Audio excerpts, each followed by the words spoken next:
What up, gang? Let's remember, I don't bring the videos, I just enhance the videos. So this video gonna be about why do everything change after your first $10,000. Now, if you already passed that $10,000 mark, then you could understand this video a little bit more than the people that didn't. But for the people that didn't pass the $10,000 mark, this video gonna help you get there. Only thing you gotta do is pay attention. But that's enough for now. Let's get into this video.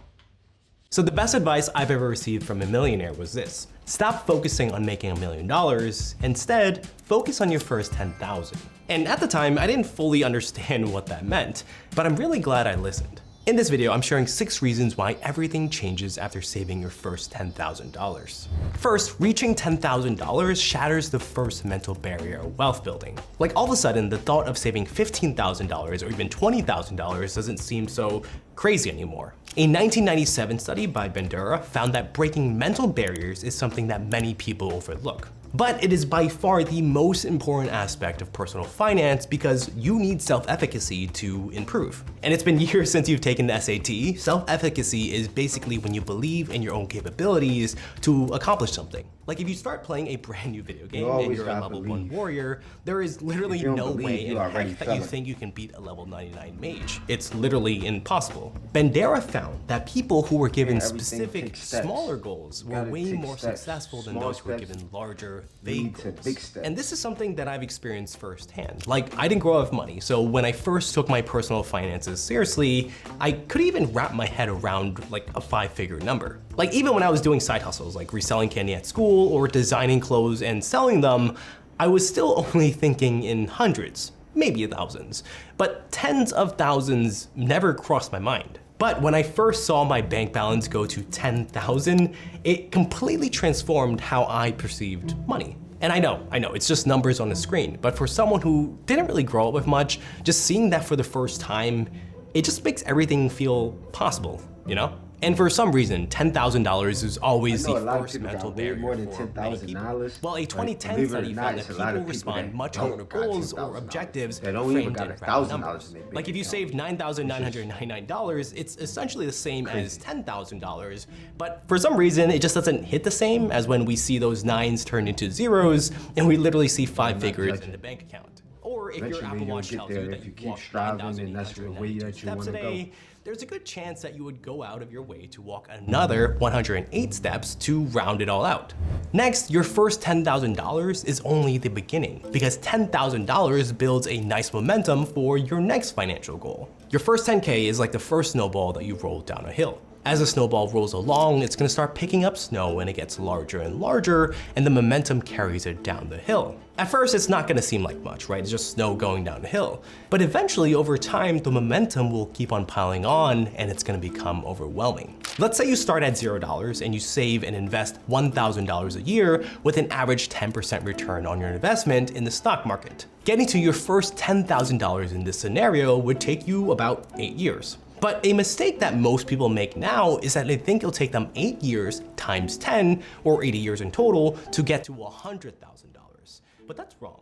Thanks to the momentum we just talked about, it'll take significantly less time for you to get to 100K. Like after you have your first 10K, getting your next 10K to $20,000 would only take you 4.7 years because your initial 10,000 is generating you interest and you're still keeping at it with the $1,000 contributions every year. Now 20K to 30K is gonna take about 3.5 years, 30K to 40K is gonna take about 3.3 years, and then from 40K to 50K, it's gonna be about 2.2 years. It's fascinating to see that once you reach $10,000, you can reach each additional $10,000 faster than the previous one. And remember, this is assuming that you don't get any raises and you're only able to save $1,000 a year. If you can increase your income over time and you can save $2,000 or $3,000 a year, just imagine how much faster it would be to reach $100,000. Next, if you ever planned anything big, like a surprise birthday party, a trip, event, or vacation, then you've experienced Murphy's Law, which states that anything that can go wrong will go wrong. Because suddenly your car is gonna break down, you're gonna lose your job, or you're gonna break your foot and now you owe a ton of money in medical bills. The good news is there's a really solid chance that $10,000 is gonna dig you out of most common emergency expenses. Essentially, having $10,000 puts a sizable buffer between you and your financial emergencies. And this is really important because it's gonna give you peace of mind just by having this buffer kept to one side and available for you to tap into whenever you need it. It's gonna help you free up your mental Emergency energy to savings focus is on really more important to things have. like your health. And I don't think this is Like, said it's enough, truly but it's important. great to build your wealth. But it's We go through equally, emergencies if not every more day, so if you important don't to have no invest in money, your then body. you pretty Like I much struggled digging with yourself going in to the gym for deeper a and deeper long time hole. because I always had an Gotta excuse think about when that. life got busy. But what I think is helpful is just having someone there to hold you accountable to make sure you prioritize your health and body. That's why I'm excited to talk about today's sponsor, Trainwell. Trainwell's mission is to help you get stronger, healthier, and more confident. Staying consistent at the gym can be tough, but thankfully, Trainwell designs customized workout programs that are tailored to your goals and schedule. When I signed up, I just answered some questions about my goals and preferences, and Trainwell paired me with my trainer, Rod. I try to do dumbbell as much as possible. What schedule are you looking for here? Cardio activities like that, at least like once or twice. Is there any injury, any pain anywhere that I should know of? This is 30 pounds. Let me know how the workout was. Easy, just right, or difficult. He put together my custom workout plan that best fits my lifestyle, and for the past few months, I've been consistently working out 4 times a week now. Rod is in constant contact with me through the app, and he holds me accountable to my workouts. If I'm traveling and I don't have access to a gym, he'll design a bodyweight program for me so I can still do my workouts without having to think about it. It's easy to sign up and live a wealthier stay fit and healthier physically, life. Check out the mentally, link and below, financially go.trainwell.net/Vincent Chan. So all Clicking that these link little supports the promos channel, they be but having more on there, importantly, you the can first pay 100 attention to people those. to sign up with my link gets 14 days free and $25 off their first month. Next, and this one's a doozy, there's the unfair money risk reward ratio. Specifically, the returns on your investment is going to increase significantly as the amount of money you invest grows larger, while the risk itself stays the same. And I know that's a mouthful, but just bear with me. Let's say you invest $10 in the stock market. Naturally, that investment in the stock market is going to come with some risk. And by the end of the year, let's just say you make a 10% return, meaning that you made an extra $1 or you have a total of $11 at the end of the year. Now, I'm not trying to be mean, but $1 is a pretty small, insignificant amount of money. And I bet if you look on the sidewalk hard enough, you'd probably scrap together enough coins to add up to $1. So in this example, you risk $10 that's for gonna a take a measly long time extra to do. $1 at the end of the year. But, and this is where the risk reward ratio comes in, if you actually had $10,000 to invest in the stock market and you have the same 10% return, you'd actually have $1,000 at the end of the year, which is, I don't know about you, but significantly more money. And what many people don't realize is that in both these scenarios, you took on the same amount of risk in the stock market. You waited the same amount of time, but because you started with more money, you took advantage of the unfair risk-reward ratio.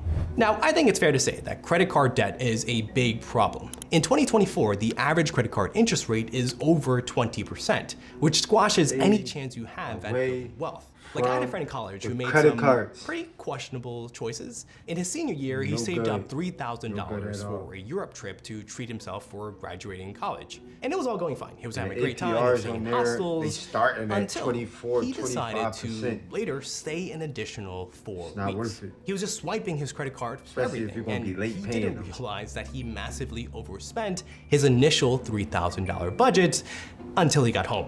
Then he tried to pay off his credit card debt with his savings, but obviously he eventually ran out of money. And what's worse is that he was planning to look for a job when he returned from his trip, so he was missing all his credit card payments and his debt was just getting huge thanks to the high interest. But on the bright side, sort of, the average credit card debt a person in the US has is around $6,360, meaning $10,000 is more than enough to wipe out your credit card debt and you still have cash left over for a celebratory pineapple pizza. I very rarely say this, but taking care of your credit card debt is one of the few things you should always do before you start investing. And here's why. Let's say you rubbed Mr. Magic Lamp and he gave you $10,000 and now you want to use it. Your first financially responsible instinct might be to invest that money into the stock market because everyone says that's how you build wealth. If you do that and assume a 7% annual average return, you're gonna have about $10,700 by the end of the year. But if you also have a credit card debt worth $10,000 and it has an average annual interest rate of 20%, then by the end of the year, your credit card debt will be $12,000 since you didn't pay it off.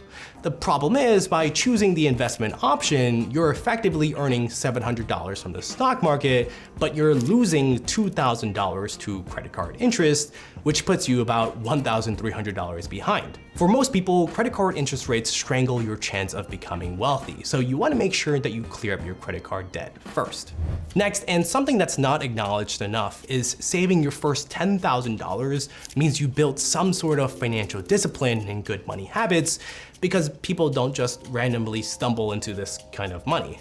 44% of Americans say they can't afford a $1,000 emergency expense. So you've already done a great thing by having $10,000. While $10,000 isn't nothing, it's also not that much money in the grand scheme of things. At this amount, the money habits that you establish are still pretty weak, right? They're being propped up by little sticks right now, and you need to reinforce those sticks so you can go up from 10,000 to 100,000. According to the book, The Power of Habit, you can strengthen habits by following this process: cue, routine, and reward. Basically, a cue prompts a certain behavior, a routine are the actions themselves, and rewards reinforce those behaviors, which ultimately form automatic, repeatable habits. For instance, the real reward for most of us is a comfortable life. And I know that sounds kind of vague, but just hear me out. The guy who spends $5,000 on a reclining massage chair and the guy investing $5,000 in the stock market are in it for the same reward: a comfortable life. And they both have the same cue: it's when they receive their paycheck. But the difference is their routine. For the massage chair guy, his routine is to make a short-term purchase for the immediate comfort now. But with the stocks guy, his routine is to make a long-term investment so he can have a more sustained, comfortable life over the long term. Dare I say 25 massage chairs? In psychology, this is called delayed gratification. Once you sacrifice many of your immediate wants so you can build towards a bigger prize sometime in the future, it actually feels more rewarding. It's like saying no to the small cupcake now because you know you're gonna get a chocolate 3-layered ganache cake later on. Alright y'all, that's gonna be our video. And let's remember, I don't make the videos, I just enhance the videos. And the only reason I'm pushing these videos out to people that I feel like didn't see these videos, because I want y'all to learn. And I'm learning as well. And these guys on these YouTube pages, they doing great for themselves. This guy got 948 subscribers. This video alone got 1.2 million views. So he don't need me to do anything. He's doing great by himself. But this for the people that I feel like can use it or can't find this type of information themselves. So I'm going to keep pushing these reaction videos out, and hopefully y'all like, subscribe to my page. I know it's the beginning, but we're going to get there. All right, I'm out. Peace.